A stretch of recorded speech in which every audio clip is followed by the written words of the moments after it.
हा कायदा भारतीय जनता पक्षाला माहिती आणि याच कायद्याचा गैरवापर करून ते आपल्या विरोधकांना एक तर तुरुंगात टाकतायत, त्यांचा छळ करतायत, पक्ष फोडतायत, त्यांना नामोहरम करण्याचा प्रयत्न करतायत, त्यांना शरण आणण्याचा प्रयत्न करतायत, पक्षांतर घडवतायत आणि त्यासाठी या PMLA ॲक्टचा वापर केला जातो. म्हणजे 2, 5, 10 लाखासाठी सुद्धा लोकांना तुरुंगात टाकलं. हेमंत सोरेन झारखंडचे मुख्यमंत्री ह्यांनाही त्याच कायद्याखाली अटक करून तुरुंगात टाकले. अनेक मंत्री दिल्ली सरकारचे, स्वतः केजरीवाल मंत्री तुरुंगात आहेत. केजरीवाल यांनाही त्याच कायद्याखाली अटक करण्याचा त्यांचा डाव.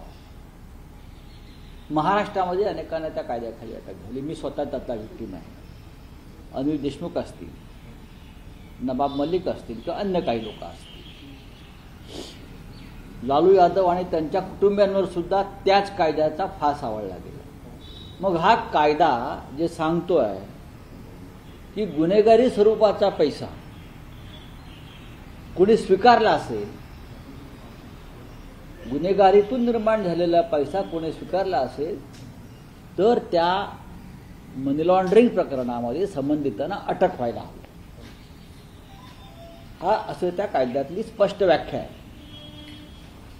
त्यामुळे भारतीय जनता पक्षाचे खासदार जे लोकप्रतिनिधी आहेत, 3 वेळा आमदार आहेत, भाजपचे सत्ताधारी पक्षाचे खासदार आहेत, त्यांनी गुन्हा केलेला आहे, ते आता तुरुंगात आहेत.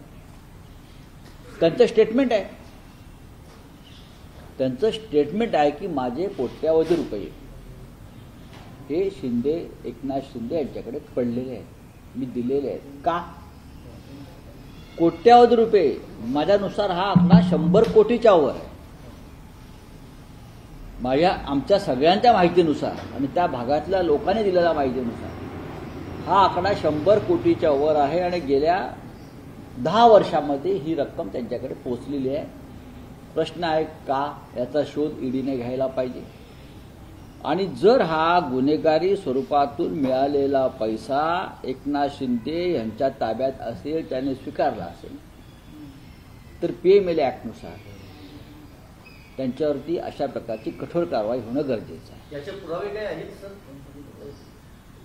या कायद्याला पुरावा लागत नाही. तुमच्या माहितीसाठी सांगतो. स्टेटमेंट आम्हाला त्यात अशाच प्रकारच्या स्टेटमेंटवरती आम्हाला सगळ्यांना अटका झालेल्या आहेत. स्टेटमेंट आहे, यांनी स्टेटमेंट दिलं आहे. स्टेटमेंट हाच पुरावा असतो PMLA ॲक्टमध्ये.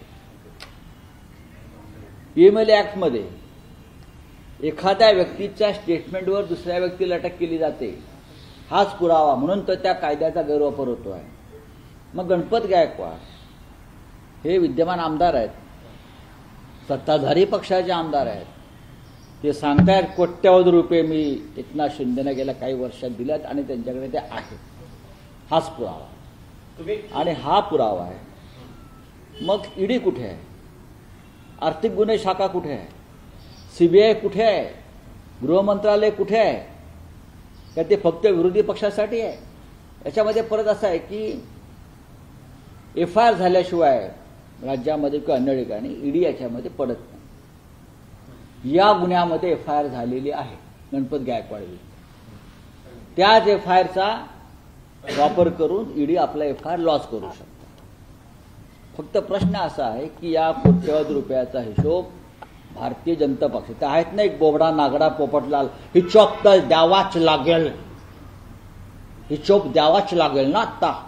मग आता त्या एकनाथ शिंदेकडे हिशोब माग. तुमच्या पक्षाच्या गणपत गायकवाडनं सांगितलंय. काय सांगितलंय? सांगितलंय ना माझे कोट्यावधी रुपये पडलेत. अरे हिंमत असेल तर जा वर्षा बंगल्यावर आणि विचार, हिशोब माग. ही बदमाशी बंद करा भारतीय जनता पक्षवाल्यांनो.